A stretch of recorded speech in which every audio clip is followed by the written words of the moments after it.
जय शिवराय मित्रांनो, आज आपण एक हाताने आगे मार आणि पीछे रोक हा प्रकार शिकणार आहोत। हा प्रकार आपल्याला 4 स्टेपमध्ये करायचा आहे। पहिल्या स्टेपमध्ये वरून एक मारत घ्यायचा, हा एक आहे स्टेप 2।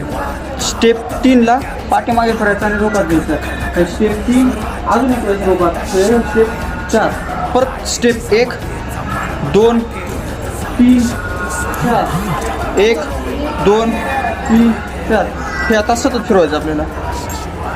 1 2 3 4 फास्टमध्ये आपल्याला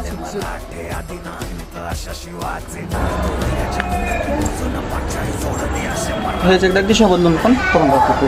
स्टेप 1 2 3 4 1 2 3 4 फास्टमध्ये बघू।